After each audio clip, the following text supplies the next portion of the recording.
Hello मनमीत, good evening.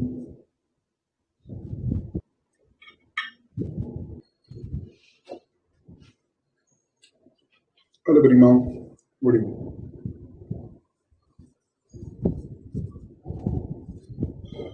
चलिए बेटा, हम लोग स्टार्ट करते हैं। मनमीत आज बानी टू कम।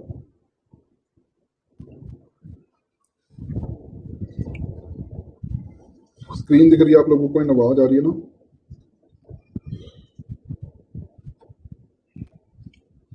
हम लोगों ने लास्ट क्लास में एलिमिनेशन के क्वेश्चन खत्म किए थे ना, और फिर हमें वर्ड प्रॉब्लम्स करनी थी।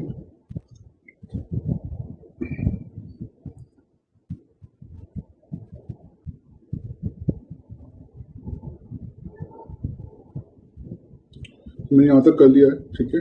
मुझसे आगे से कर रहे हैं। चलो, सो देखिए वो क्या कह रहा है। शुरू कर रहे हैं हम लोग, ठीक है? The taxi charges in a city consist of a fixed charge together with a charge for the distance covered. The taxi charge in a city consists of a fixed charge. Consist of a fixed charge का sense क्या कहते हैं? With a charge for the distance covered. यानी कि आप जितना distance cover करेंगे उस पर भी आपके चार्जेस लगेंगे और एक आपका फिक्स चार्ज मिलेगा। यानी कि जैसे ही आपने एक मीटर डाउन कराया, यानी कि जैसे ही आपने उसे बुक करा, तो आपके एक फिक्स चार्जेस लग जाएंगे जो अब उसको आपको देने ही देने हैं, ठीक है? प्लस क्या लगेगा? ये जितना डिस्टेंस आप ट्रेवल करेंगे, या आप जितना डिस्टेंस ट्रेवल करेंगे इसके पैसे लगेंगे। दो टाइप के चार्जेस हो गए। एक क्या चार्ज हो गया? एक हो गया आपका फिक्स चार्ज। आपने जैसे ही टैक्सी को बुक करा वैसे ही आपके एक फिक्स चार्ज लगेंगे, प्लस जितना आप डिस्टेंस कवर करेंगे उतना आपके वेरिएबल चार्जेस लगेंगे, यानी कि डिस्टेंस कवर अकॉर्डिंग। अब हमें ना तो ये पता है कि जितना डिस्टेंस हम कवर करते हैं उसके कितने चार्जेस हैं, ना हमें ये पता है फिक्स चार्जेस कितने। आगे वो बोलता है for a distance of 10 kilometre, for a distance of 10 kilometre, let's say this is of 10 kilometre,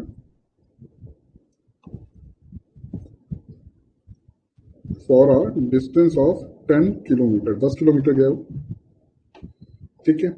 he paid rupees 105, उसने कितने रुपए दिए?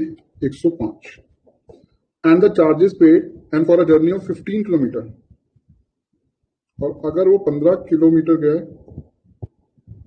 तो उसने कितने पैसे दिए जी? तो उसने पैसे दिए 155। What are the fix charges? हमें निकालने। एक तो फिक्स चार्जेस क्या होंगे कि मीटर बुक करते जो लग जाते हैं, एंड द चार्जेस पर किलोमीटर क्या होगा, और चार्जेस पर किलोमीटर क्या होगा। यानी कि हमारे पास दो चीजें कहा है। एक तो फिक्स चार्जेस, यानी कि टैक्सी को जैसे ही आप रुकवाते हैं वैसे ही आपके एक फिक्स चार्जेस लग जाते हैं, और एक फिर जब आप टैक्सी के साथ ट्रैवल करते हैं तो हमने कहा तो सिंपल है जी, हम एक काम करते हैं, जो फिक्स चार्जेस है उन्हें हम मान लेते हैं एक्स, और जो चार्जेस पर किलोमीटर है वो मान लेते हैं वाई, पर किलोमीटर। तो देखिए आप जैसे ही आपने फिक्स चार्जेस लगाया तो आपका ये आ गया एक्स, आपके ये क्या हो गए? ये तो एक्स हो गए। इसके अंदर प्लस क्या होगा? आपने 10 किलोमीटर ट्रेवल किया ना, तो 1 किलोमीटर के लिए वाई रुपए देने पड़ते हैं, तो 10 किलोमीटर के लिए 10 वाई देने पड़ेंगे। क्या कह रहा हूं मैं? अगर आपने जैसे ही टैक्सी रोकी तो आपको एक्स चार्जेस देने पड़ रहे हैं, फिक्स चार्जेस, प्लस आपने 10 किलोमीटर ट्रेवल किया है तो 1 किलोमीटर के अगर वाई रुपीज हैं तो 10 किलोमीटर के कितने हो गए? 10 वाई हो गए। तो आपको कितने पैसे देने पड़ रहे हैं? 105। यानी कि मैं ये कह सकता हूं, मेरी फर्स्ट इक्वेशन क्या आ रही है जी? X plus 10 y equals to 105। X plus 10 y equals to 105। Same way दूसरी क्या आ रही है? ये इक्वेशन 1 आ रही है। अभी हम और ढंग से नीचे लिख लेंगे। और इक्वेशन 2 क्या आ रही है? फिक्स चार्जेस तो इसमें भी लग रहे हैं, एक्स चार्जेस प्लस कितना किलोमीटर ट्रैवल किया? 15 किलोमीटर। पर किलोमीटर कितना है? वाई, 15 वाई, तो कितने पैसे लग रहे हैं जी? 155। एक्स चार्जेस तो ये हो गए fix charges, plus 15 kilometre, 1 kilometre के वाई रुपए। जैसे आपने देखा ओला पे लिखा होता ना 7 रुपए पर किलोमीटर, तो पर किलोमीटर 7 रुपए, तो जितना जाओगे उतने लगेंगे। तो ऐसा नहीं है कि आप यहां से लेकर आप कहोगे मुझे तो तिलक नगर छोड़ दो 2 किलोमीटर तो 14 रुपए लगेंगे, नहीं, उसके कुछ फिक्स चार्जेस भी होते हैं। आप जैसे ओला को बुक करेंगे आपको 100 रुपए मिनिमम देने ही देंगे, ठीक है ना? तो ऐसे ये फिक्स चार्जेस प्लस जितने किलोमीटर आपने ट्रेवल किया उसका हो गया 15 इंटू वाई। तो हमारे पास दो इक्वेशंस आ गई। अब हम इक्वेशंस को क्या कर लेंगे? सॉल्व कर लेंगे बस। आइए चलिए सॉल्व कर लेते हैं। अच्छा, पहले मुझे एक बार बता दीजिए आपको इक्वेशन समझ आ गई है प्लीज, कि वो क्या कह रहा है और हमने क्या किया है। तो वी जस्ट से कि हमारे पास दो इक्वेशन है। सबसे पहले हम लिखें let the fix charge b equals to x and let the charges for each kilometre, हर एक किलोमीटर के लिए है वाई। तो fix charges plus 10 kilometre 10 into y हमारे लग रहे हैं 105 रुपये,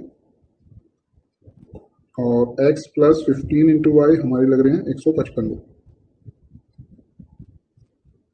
अब इन दोनों इक्वेशन को हम क्या कर लेंगे, सॉल्विंग 1 एंड 2। तो आप देख सकते हैं x plus 10y equals to 105, x plus 15y equals to 155।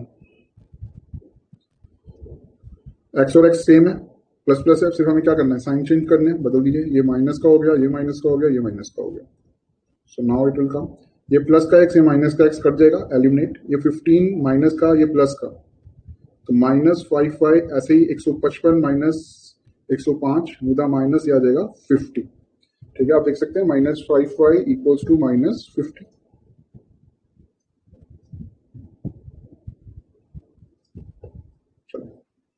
तो आपका माइनस और माइनस आपस में कट गया, y की वैल्यू आ गई 50 बाई वाई इक्वल टू 10। तो y तो आ गया आपका 10। नाउ मैं देखिए लिख रहा हूं, बाय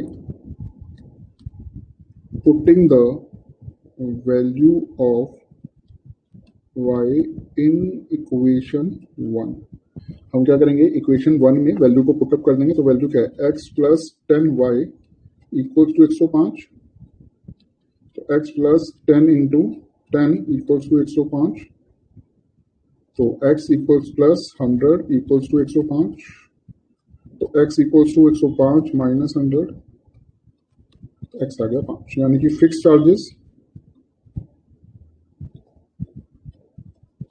5 रुपये और वेरिएबल की जगह चार्जेस पर किलोमीटर। इसका शायद एक पॉइंट और भी है इसमें, how much does a person have to pay for travelling a distance of 25 kilometre. अगर एक पर्सन 25 किलोमीटर ट्रैवल करेगा तो अब उसे कितने पैसे देने पड़ेंगे, आपको मुझे बताना है। तो ये आंसर आपको मुझे बताना है, बाकी मुझे बता दीजिए आपको समझ आ गया या नहीं आया, और ये कॉपी कर लीजिए।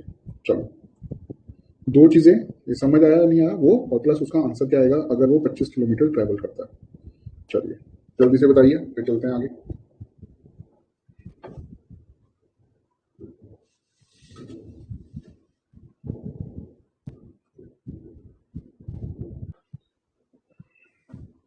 आपको मुझे बताना है, अगर वो पर्सन 25 किलोमीटर ट्रैवल करेगा तो अब उसका कितने पैसे बनेंगे।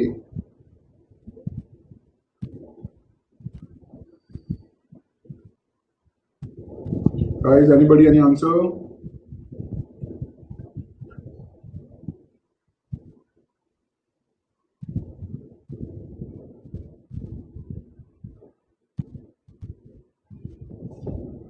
मैं कराऊं?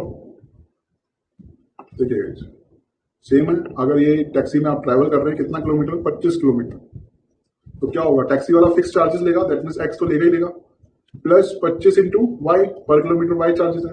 तो एक्स आया 5 रुपए, 25 इंटू 10 रुपए पर किलोमीटर है, तो कितने देगा, 5 प्लस 250 इक्वल टू 255। कितने देगा, 255। देखिए वो कैसे लिख लेंगे हमें,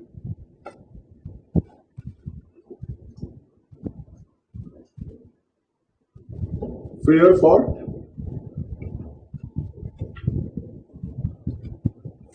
फॉर ट्रैवलिंग किलोमीटर। तो क्या क्या लगेगा, एक तो फिक्स चार्जेस लगेंगे जो लगने ही लगने हैं, प्लस चार्जेस पर किलोमीटर लगेंगे। फिक्स चार्जेस हमारे कितने थे, एक्स प्लस 25 किलोमीटर आपने जाना है, एक चार्ज के लिए देना है आपको वाई रुपए। एक्स किलोमीटर आपको क्या करना, फिक्स चार्जेस हो गए, और आपको 25 किलोमीटर जाना है जिसमें आपको वाई रुपीज देने हैं। तो 5 रुपए हमारी आई थी एक्स की वैल्यू, और 25 इंटू 10 आई थी हमारी किलोमीटर की वैल्यू जाने की, 1 किलोमीटर। तो 250 प्लस 5 कितना हो गया जी, 255 रुपए हमें उस टैक्सी ड्राइवर को देने पड़ेंगे। चलिए अब मुझे बताइए, ये क्लियर हो गया? कोई डाउट? अच्छा कर रहे थे, ठीक है। Vani and Garima, what about you? चलिए okay, this is the next a fraction, ठीक है। फ्रैक्शन का मतलब क्या होता है? फ्रैक्शन का मतलब होता है जब आपके पास दो वर्ब्स होती हैं, one is called numerator and second is called denominator. One is called numerator, second is called denominator. तो जो ऊपर वाला होता है उसे हम कहते हैं न्यूमरेटर, जो नीचे वाला होता है उसे हम कहते हैं डिनोमिनेटर।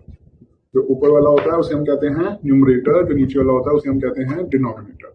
तो जब न्यूमरेटर अपॉन में डिनोमिनेटर आता है तो जो ये पूरा बनता है दैट इज कॉल्ड फ्रैक्शन।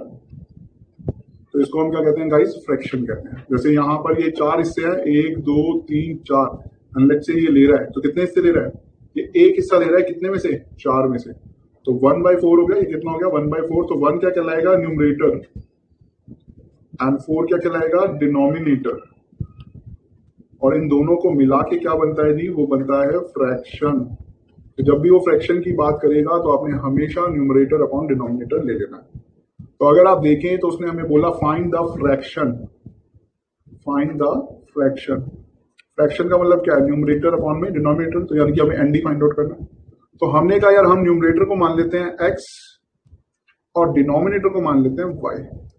हमने क्या कहा? हम न्यूमरेटर को मान लेते हैं x और डिनोमिनेटर को मान लेते हैं y, ठीक है। तो मैंने आपको फ्रैक्शन बता दिया क्या होता है, x और y भी बता दिया आपने क्या लेना है। न्यूमरेटर को x लेना है, डिनोमिनेटर को y लेना है।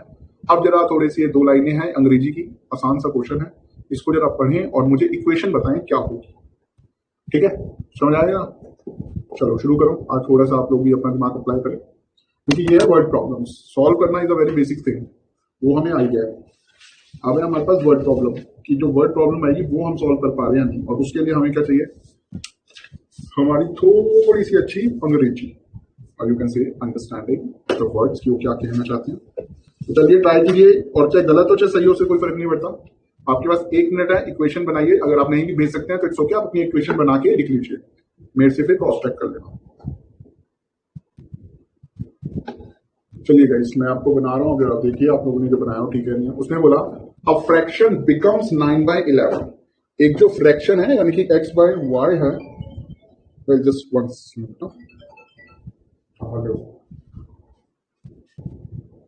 चलिए गाइस। तो हमें उसने बोला कि फ्रैक्शन बिकम्स 9/11। एक फ्रैक्शन क्या बन जाती है? 9/11 बन जाती है, 9/11 न्यूमरेटर डिनोमिनेटर। कब? If 2 is added to both numerator and denominator. 2 is added to both numerator and denominator. अगर मैं दो न्यूमरेटर में भी ऐड कर दूं, दो डिनोमिनेटर में भी ऐड कर दूं, तो फ्रैक्शन क्या बन जाएगी? 9/11। आगे, if 3 is added to both numerator and denominator, अगर 3 को ऐड कर दिया जाए न्यूमरेटर में भी और डिनोमिनेटर में, if 3 is added to both numerator and denominator, it becomes 5/6. It becomes 5/6. So this is the part जो आपको करना था कि x plus 2 upon y plus 2 equals to 9/11, x by 3 plus upon y plus 3 equals to 5/6। अब मुझे सिर्फ simple सा जल्दी से बता दीजिए, आप लोगों ने ठीक बनाया था या गलत बनाया था? इक्वेशन सॉल्व कैसे होगी वो एक अलग चीज है। x plus 2 y plus 2 x plus 3 y, बहुत बढ़िया बानी। एंड बाकी लोगों ने ठीक बनाया था। आइए हम लोग इन्हें सॉल्व करते हैं, ठीक है? चलिए मैं स्पेस ले लूं।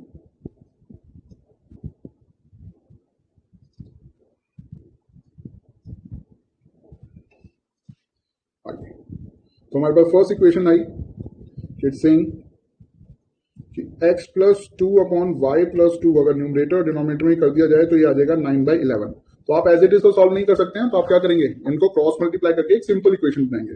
तो क्रॉस मल्टीप्लाई करेंगे तो 11 क्या होगा? 11 न्यूमरेटर की तरफ चला जाएगा और ये इधर से न्यूमरेटर ऊपर की तरफ चला जाएगा। तो now the equation will come 11x plus 2 equals to 9y plus 2। Getting the point? 11x plus 2 equals to 9y plus 2। Solve कीजिए। 11x plus 11 to the 22, 9y 9 to the 18। सो हम अपने स्टैंडर्ड फॉर्म में लिख लेते हैं, वेरिएबल एक तरफ and constant एक तरफ। 11x minus 9y equals to 18 minus 22। ठीक है, इसका लिखा हमने 11x माइनस 9y। 9y पहले राइट हैंड साइड था, लेफ्ट हैंड साइड जाएगा माइनस का हो गया, plus 22 on the left hand side, right hand side जाएगा माइनस का हो गया। इक्वेशन आ गई थी पहले ही 11x minus 9y equals to 18 इस वाइज गए तो -4। देखिएगा इस साइन का बहुत ध्यान रखना, +4 दिखते ही सारा का सारी मेहनत खराब हो जाएगी। 18 माइनस 22 नेगेटिव का साइन है बिगर, तो आपके पास आएगा -4। ये हो गई हमारी पहली इक्वेशन। दूसरी उसने क्या बोली, उसने बोला कि x प्लस 3 कर दोगे और y प्लस 3 कर दोगे तो इक्वेशन 5/6 हो जाएगी।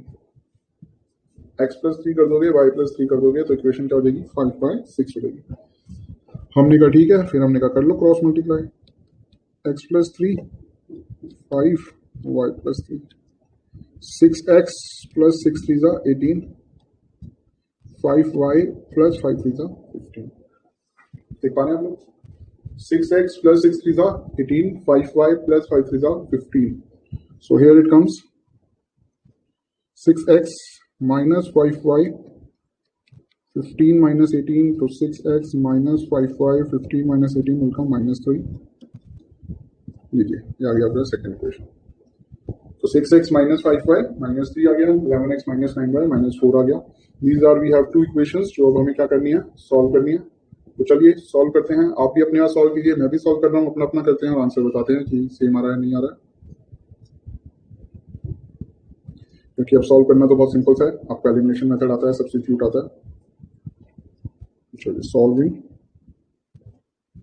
Equation 1 and 2। So 11x minus 9y equals to -4, 6x minus 5y equals to -3, 11x minus 9y equals to -4, 6x minus 5y equals to -3। तो सबसे पहले पॉइंट आता है कि दो को सेम करना है, तो मैं y को कर रहा हूँ, आप जिसको भी करना चाहें, x को x को, y को y को, मैं y को कर रहा हूँ। तो मैं कहा 9 और 5 को एक जैसा करना है, तो मैंने कहा ऊपर 5 से कर लेते हैं मल्टीप्लाई और नीचे 9 से कर लेते हैं। आपने फर्स्ट इक्वेशन को किससे मल्टीप्लाई कर लिया, 5 से, सेकंड इक्वेशन को किससे मल्टीप्लाई कर लिया, 9 से। सॉल्व कीजिए, 11 5 जा 55 माइनस 9 5 जा 45y इक्वल्स टू माइनस 5 4 जा 20, 9 6 जा 54x, ठीक है, 9 6 जा 54x माइनस 9 5 जा 45y, 9 3 जा 27 विद अ माइनस। तो आप देख सकते हैं 45y दोनों माइनस माइनस है, साइन चेंज हो जाएंगे ताकि हम एलिमिनेट कर पाए। सो सिंपल सा, ये हो गया माइनस का, ये हो गया प्लस का, ये हो गया प्लस का। -45 प्लस 45 कट ऑफ, -45 प्लस 45 आपका कट गया, 55 54 बचा x with a positive one, क्योंकि 55 क्या है बड़ा। 27 minus 20 become 7 with a positive, क्योंकि 27 बड़ा। तो x की वैल्यू कितनी आ गई, 7 आ गई, यानी कि फ्रैक्शन में न्यूमरेटर क्या आ गया जी, x आ गया। तो यार एक चीज छोटा सा रह गया, हम लोगों ने वो नहीं लिखा, प्लीज आप लोग ना लिख लें, इसको ना भूलें, वो समझाते हैं क्या गया कि let the numerator be x and let the denominator be y, let the numerator be x and let the denominator be y। वैसे हमने यहाँ पे लिखा था, बट ये नहीं चलेगा, आपको प्रॉपर्ली लिखना है। तो x इक्वल्स टू क्या आ गया जी, 7 आ गया। तो अब हम जरा वैल्यूज पे ही सॉल्व कर लेते हैं। By putting the value of x in equation 1, क्या करना आपने, by putting the value of x in equation 1। जो पहली इक्वेशन है उसके अंदर आपने x की वैल्यू को पुटअप कर देना। Here it comes 11x minus 9y equals to -4. So 11x की value 7 minus 9y equals to -4. 11 7 is 77 minus 9y equals to -4. 9y minus 4 minus 77। So आप देख सकते हैं ये किस में आ रहा है, minus minus plus, sign minus, 7 4 11, 81 with a minus, minus minus cut off, y equals to 81/9। So 9 1 जा 9 9 जा 81 होता है जी। तो y इक्वल्स टू क्या आ गया, 9 आ गया। तो हम लिख सकते हैं हमारी फ्रैक्शन क्या आ जाएगी, फ्रैक्शन हो गया जी, न्यूमरेटर अपॉन में डिनोमिनेटर, x अपॉन में y, 7 अपॉन में 9। चलिए सॉल्व कर लीजिए, किसी को कोई डाउट हो तो पूछ लीजिए, क्लियर है तो मुझे बता दीजिए। ठीक है, बहुत बढ़िया, y 9 आ रहा है, ठीक है। चलिए बाकी लोग आराम से कर लीजिए, फिर हम लोग आगे चलेंगे। आपको देखिए वर्ड प्रॉब्लम्स तो मैं बना के दिखा रहा हूँ, आपको बिल्कुल क्लियरली समझ आनी चाहिए। अगर कहीं पे भी कोई भी डाउट हो, just ask me once, twice, thrice, fourice, four step, कितनी मर्जी बात, बट क्लियर होनी चाहिए।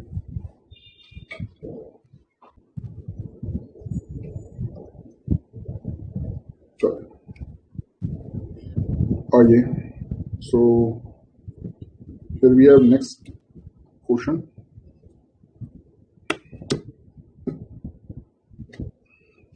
गाइस शुरू हो जाइए, जरा अच्छे से पढ़िए, थोड़ा सा दिमाग लगाइए and try to make the equation. अच्छे से वर्ड प्रॉब्लम्स को पढ़ें, इक्वेशन बन पा रही है नहीं कोई दिक्कत नहीं, पर पढ़ें अच्छे से क्वेश्चन को। चलिए जी, मैं शुरू कर रहा हूँ। आई होप आपने बहुत अच्छे से क्वेश्चन को रीड आउट कर लिया होगा।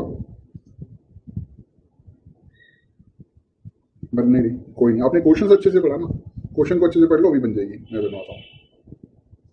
चलिए, तो ये क्या बोल रहा है, 5 ईयर हेंस, हेंस का मतलब हो गया जी आगे, और यहाँ पे आइए देखिए क्या लिख रहा है, 5 ईयर एगो, एगो का मतलब हो गया पहले, 5 ईयर हेंस और 5 ईयर्स एगो। देखिए मैंने एरो इधर दिया ना, हेंस का मतलब आगे की तरफ। जैसे मान लीजिए आज चल रहा है 2020, 5 साल में आगे की तरफ लेके जाऊं तो कितना आ जाएगा, 2025 आ जाएगा। गेटिंग? अब वो क्या बोल रहा है, 5 ईयर हेंस, 5 साल पहले, द एज ऑफ जैकब, ये है mister Jacob, will be 3 times that of his सन, ये इनके बेटे हैं, जूनियर जैकब। ठीक है, दैट ऑफ हिज सन, ये पहली लाइन है जिससे हमारी फर्स्ट इक्वेशन बनेगी, और दूसरी वाली दूसरी है। 5 years ago Jacob age was 7 times, उसके बारे में बाद में बात करते हैं। What are their present ages, हमें क्या फाइंड करना है, प्रेजेंट एज फाइंड आउट करना है। हमें क्या फाइंड आउट करना है गाइस, प्रेजेंट एज। तो हमने कहा ठीक है, दोनों की एज फाइंड आउट करनी है, तो जैकब अंकल की एज को ले लेते हैं x, और सन की एज को ले लेते हैं y। जैकब की एज को क्या ले लिया, x, और सन की एज को क्या ले लिया, y ले लिया। अब 5 साल बढ़ गए, तो 5 साल दोनों के लिए बढ़ेंगे ना, 2005 से ये भी तो चल के यहां तक आ जाएगा, जैकब भी और अंकल भी, जैकब भी मतलब बेटा भी है पापा भी। तो यानी कि मतलब है 5 साल बाद जो सन है उसकी एज हो जाएगी y+5, और जैकब की भी एज हो जाएगी x+5, दोनों में 5-5 साल प्लस हो जाएंगे, इसमें तो कोई डाउट नहीं है। 5 साल आगे की तरफ बात कर रहा है, तो जैकब की भी एज 5 साल बढ़ गई और सन की भी एज 5 साल बढ़ गई। तो बड़ा कौन होगा, जैकब की एज ही बड़ी होगी ना, बेटे की एज तो क्या होगी, छोटी ही होगी। तो यानी कि जो एज होने वाली है ये बड़ी होने वाली है। यानी कि अगर मैं इस इक्वेशन को लिखूं तो मैं ऐसे लिख सकता हूं कि 5 साल बाद भी जैकब जो है बड़े हैं किससे, बेटे से। जैकब जो है बड़ा है किससे, बेटे से। कितना बड़ा है जी, 3 टाइम्स बड़ा है। कितना बड़ा है, 3 टाइम्स बड़ा है। इसका मतलब है, अगर मैं आपको एग्जाम्पल के तौर पर बताऊं तो कुछ ऐसा अगर चल रहा है कि भैया ये 45 है और ये 15 है, जो सन है वो कितना है, 15 है, और जो पापा है यानी कि जैकब है वो कितना है, वो 45 है। तभी तो ये 3 टाइम्स बड़ा है, तभी तो ये 3 टाइम्स बड़ा है। तो अब मुझे क्या करना है, मुझे इक्वेशन बनानी है। मुझे इस 45 को क्या करना है, ग्रेटर देन ना छोड़कर इक्वल करना है। इक्वेशन बनानी है ना मुझे, तो इक्वल करना है। तो मैं कैसे इक्वल करूं, ये 3 टाइम्स बड़ा है, तो मैं इस 15 को 3 से इंटू कर दूं, तो ये 45 इक्वल्स टू 45 हो जाएगा। तो ये 45 इक्वल्स टू क्या हो जाएगा, 45 हो जाएगा। अब जरा इक्वेशन को देखो, जो जो बेटा है वो 3 टाइम्स है, 3 साल नहीं है, 3 टाइम्स मतलब 3x वाली फॉर्म में 3 टाइम्स। जैसे मेरे पास 10 रुपए है और सामने वाले के पास मेरे से 3 टाइम्स ज्यादा है, तो उसके बाद 30 रुपीज है, 3 इंटू 10, ठीक है, 3 टाइम्स। तो जैकब जो है वो 3 टाइम्स बड़ा है, और मुझे इक्वेशन को क्या करना है, इक्वल। तो ये 3 बारी बड़ा है, तो मैं 3 गुना बड़ा है, तो मैं 3 गुना बेटे की एज को बढ़ा दूं, मैं 3 गुना बेटे की एज को क्या कर दूं, बढ़ा दूं। तो ये क्या हो जाएगा, x+5 equals to 3y+5 3 15। Solve करेंगे तो x minus 3y 15 minus 5, so now here it comes x minus 3y equals to 10 आया।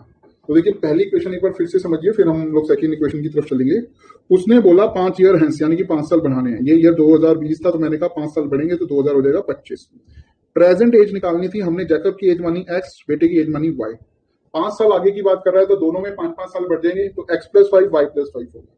अब वो बोल रहा है कि भैया जो पापा हैं जैकब हैं वो 3 टाइम्स बड़े हैं, वो 3 टाइम्स क्या है, बड़े हैं। तो मैंने एग्जांपल के तौर पे आपको दिया, अगर ये 45 है तो ये 15 है, 3 टाइम्स बड़े हैं ना। अगर ये 60 होता तो ये 20 हो जाता, अगर ये 30 होता तो ये 10 हो जाता, 3 टाइम्स है।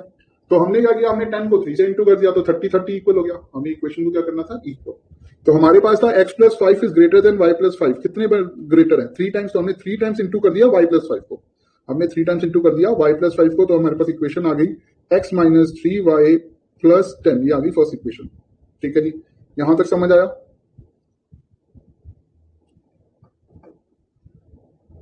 ठीक है, अब जरा दूसरी देखो। अब वो बोल रहा है 5 years ago, 5 साल पहले। तो सेम अगर हम बात करते हैं 2020 की, सेम अगर हम बात करते हैं 2020 की, तो 5 साल पहले की बात हो रही है, अगो की, यानी कि माइनस कर देंगे, -5 होएगा, यानी कि ये हो गया 2015। ये कितना हो गया जी, 2015। पहले हम बात कर रहे थे 2020 की, अभी 5 साल पीछे आ गए, 2000 हो गया 15। प्रेजेंट एज कितनी मानी है, एक्स एंड वाई। जैकब की आपने एक्स मानी थी, बेटे की आपने वाई मानी थी। जैकब की आपने एक्स मानी थी, बेटे की आपने वाई मानी थी। अब 5 साल पीछे जा रहे हो, तो x-5, x-5 प्रेजेंट एज में से 5 साल कम कर दिए, y-5 इसमें से भी 5 साल कम कर दिए। जब आप पीछे की तरफ गए तो उनकी एज में से आपने दोनों में से क्या किया, 5-5 साल दोनों में से कम कर दिए, 5-5 साल दोनों में से क्या कर दिया गाइस, आपने कम कर दिया। ठीक है, अब आपने दोनों में से 5-5 साल कम कर दिए। उसके बाद क्या हो रहा है, जैकब एज, एज तो जैकब की ही बड़ी रहनी है पापा। Jacob age was 7 times that of his son, वो कितना गुना बढ़ा है जी, 7 टाइम्स। यानी कि हम क्या लिख रहे हैं, x-5 जो बड़ा है y-5 से, और कितना बड़ा है जी, 7 टाइम्स। कितना बड़ा है, 7 टाइम्स। हमें क्या करना है, इक्वेशन बनानी है, इक्वल करना है। तो हम कैसे करेंगे, x-5 इक्वल करना है मुझे y-5 के, और ये जो y है ये किसकी एज है, बेटे की। बेटा क्या है, 7 गुना छोटा है, 7 टाइम्स छोटा है। तो हमने क्या किया, इसे 7 से मल्टीप्लाई कर दिया। हमने क्या किया, इसे 7 से मल्टीप्लाई कर दिया। तो सॉल्व कर लो, x-5 7y-7 5 35। तो कितना आ जाएगा जी, x-7y इक्वल्स टू -35 + 5। तो x-7y इक्वल्स टू -30 आ गई आपकी सेकेंड इक्वेशन। इक्वेशन सॉल्व कैसे होंगी वो एक अलग पार्ट है, पहले आप सिर्फ ये मुझे बताइए, आपको ये इक्वेशन दोनों कैसे बनी है, ये समझ आ गया, क्लियर कट, बिल्कुल अच्छे से। चलिए जल्दी से बता दीजिए एक बार। हाँ, एक बार मैं फिर से रिपीट कर रहा हूँ, कोई नहीं। ठीक है, देखिए आगे दोबारा से देख रहे हैं हम लोग, हम क्या बात कर रहे हैं। वो कह रहा है कि 5 ईयर हैंस, 5 ईयर हैंस का मतलब क्या है, 5 साल आगे। ठीक है, और हमें निकालनी है प्रेजेंट एज, आज क्या एज है। तो हमने कहा भैया आज जो एज है उसे मान लीजिए एक्स, उसे मान लीजिए एक्स, और जो बेटा है उसकी एज को मान लीजिए वाई, उसकी एज को क्या मान लीजिए, वाई मान लीजिए। अब दोनों हो गए x+5 y+5। बट जो जैकब है ना वो 3 टाइम्स बड़ा है। जैकब जो है वो 3 टाइम्स बड़ा है, 1 टाइम 2 टाइम 3 टाइम बड़ा है, किससे, सन से। तो मुझे इक्वेशन को इक्वल करना है ना, जब मुझे इक्वल करना है तो जैकब तो ऑलरेडी बड़ा है, तो छोटे वाले की तो मल्टीप्लाई करूंगा इक्वल करने के लिए। फॉर एन एग्जाम्पल, जैसे मैंने लिया था 15, ये 45, तो मैंने क्या किया, 15 इंटू 3 किया 45। तो ये किसकी एज है, ये मेरे पास बेटे की एज है, मैंने बेटे की एज को क्या किया, 3 गुना कर दिया। मैंने बेटे की एज को क्या किया, 3 गुना कर दिया। ऐसे ही मैंने दूसरी इक्वेशन में क्या किया, उसने कहा 5 ईयर पीछे, 5 ईयर पीछे की बात की, 5 ईयर एगो, तो -5 हो गया। हमने कहा x-5 y-5, क्योंकि 5 साल अगर पहले की बात की जाएगी तो 5 साल मेरे में से भी कम होंगे, 5 साल बेटे में से भी कम होंगे, दोनों के 5-5 साल पीछे गए ना। 2015 में तो दोनों ही जाएंगे, अगर वो दोनों 2020 में, ऐसा तो है नहीं एक ही जाएगा। अब उसने क्या कहा, अगर आपने 5-5 साल माइनस किए हैं तो जो जैकब है वो बड़ा है, जैकब जो है वो बड़ा है। देखिए हमने बड़े का साइन लगाया, बड़ा है, कितना बड़ा है, 7 टाइम्स बड़ा है। ये बड़ा है, और कितने टाइम्स बड़ा है, 7 टाइम्स बड़ा है। ये कितना बड़ा है, 7 टाइम्स, 7 टाइम्स ये बड़ा है। अब हमें इक्वेशन को इक्वल करना है, हमें इक्वेशन को क्या करना है, इक्वल करना है। अगर आप इसका भी एग्जांपल देखें तो इसका एग्जांपल भी देखिए क्या हो सकता है, कि लेट्स से अगर बेटा 3 साल का है, अगर बेटा 3 साल का है तो जैकब जो है 21 साल का है। अगर बेटा कितने साल का है, 3 साल का, तो जैकब कितने का, 21 का, 7 टाइम्स है ना। तो देखिए 7 times of 3 equals greater than 3 है, यानी कि इसकी एज है 3, इसकी भी अगर 3 मान लूं तो कितना गुना बड़ा हो गया, 7 हो गया। अब मुझे इक्वेशन इक्वल करनी है तो मैं क्या करूंगा, मैं 3 को 7 से मल्टीप्लाई कर दूंगा तो 21 इक्वल्स टू क्या हो जाएगा, 21 हो जाएगा। Getting the point. तो हमारे पास इक्वेशन आ गई x-5 y-5 और ये क्या हो गया, 7 टाइम्स बड़ा हो गया। अभी क्लियर हुआ गाइस, अभी क्लियर है, जो समझाना मुझे समझ आ गया। ठीक है, मनमीत आप भी को क्लियर है ना बेटा। ये पेपर में बहुत आते हैं, मतलब ये थोड़ा सा एज वाले जो क्वेश्चन है थोड़ा सा करते हैं परेशान, क्योंकि 5 साल पीछे 5 साल आगे, उसमें बच्चे को ऐसा लगता है सिर्फ एक की एज लेके। तो आपको ध्यान रखना है, इसमें दोनों ही एज आगे जाएंगी, दोनों ही एज पीछे जाएंगे। आइए हम इक्वेशन सॉल्व कर रहे हैं, हमने इक्वेशन बना ली है। तो लेट हम लोग यहाँ पे दोबारा लिख रहे हैं, let the age of Jacob be X, let the age of son be Y. तो इक्वेशन अगर 1 की बात करें तो मैं दोबारा से एक बार लिख देता हूँ, कोई नहीं, x+5 y+5। तो जैकब क्या है, 3 गुना बड़ा है, तो हमने इसे 3 से मल्टीप्लाई कर दिया ताकि इक्वेशन हमारी क्या हो जाए, एग्जैक्टली सॉल्व हो जाए। अब मैं ऊपर से कॉपी कर रहा हूँ, जब हम सॉल्व करेंगे तो इक्वेशन क्या आ जाएगी, x-3y इक्वल्स टू 10। ऐसे ही हम इक्वेशन 2 बना रहे हैं, उसने बोला x-5 कर लीजिए, y-5 कर लीजिए। 5 साल पीछे चले गए, अभी जैकब 7 टाइम्स बड़ा हो गया, तो हमने बेटे की एज को 7 से इंटू कर दिया। तो हमारे पास जो इक्वेशन आ गई वो आ गई x-7y इक्वल्स टू -30। ठीक है, दोनों इक्वेशन आ गई। अब हमने क्या करना है, दोनों इक्वेशन को सॉल्व कर लेना by solving equation 1 and 2। Solve कर लीजिए, x-3y equals to 10, x-7y equals to -30। आप देख सकते हैं x और x सेम है, तो इधर प्लस प्लस है, ये माइनस का हो गया, ये प्लस का हो गया, ये प्लस का हो गया, एक प्लस का एक माइनस का। ठीक है ना, तो हम क्या करेंगे, हम इसे काट देंगे, x प्लस का माइनस का कट ऑफ। अब ये क्या बचा, ये माइनस ये प्लस, ये हो गया 4y, ये क्या हो गया जी, 4y इक्वल्स टू 30 एंड 10, ये हो गया 40, y equals to 40/4, y equals to आ गया जी 10। y कितना आ गया, 10, यानी कि सन की एज 10 है। तो y की निकाल दीजिए, x की निकाल दीजिए bye putting the value of x in equation 1, x-3y equals to 10, x-3 10 equals to 10, x-30 equals to 10, 10 plus 30 x equals to 40। Jacob जो है उसकी एज कितनी है, 40, और सन जो है उसकी एज कितनी है, 10। चलो कर लीजिए, गुड। आप लोग भी सॉल्व कर लीजिए, बाकी लोग भी जल्दी से। ऊपर वाला देखना बना, एक मिनट।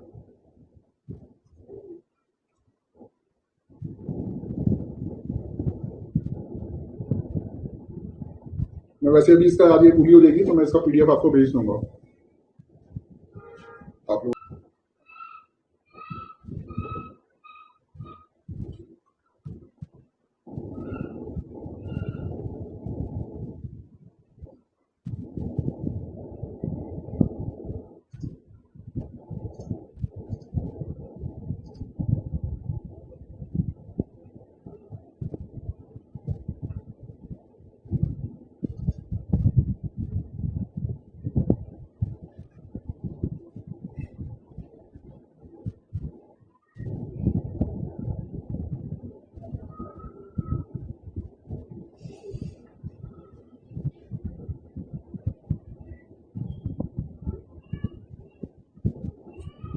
चलिए जी आगे चले।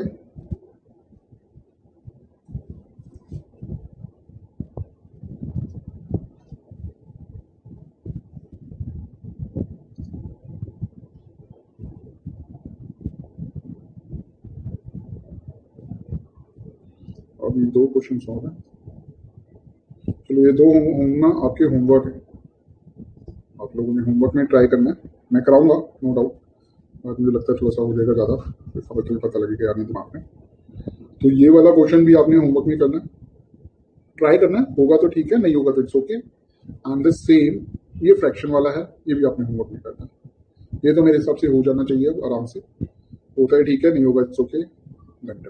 तो हम लोगों ने लगभग 16 क्वेश्चन हैं, ये 16 कर लिए, 16 या 15 और हैं। तो इसमें टोटल एग्जाम्पल समेत मिसलेनियस के आपके जो आपकी मतलब ऑप्शनल एक्सरसाइज है उसके एग्जाम्पल्स और आपकी एक्सरसाइज में जितनी वर्ड प्रॉब्लम है सारी मिला के ना 34 के राउंड अबाउट है, 34 या 33, तो मैं सारी ही लेनी है, तो हम वो सारी ही करेंगे, ठीक है।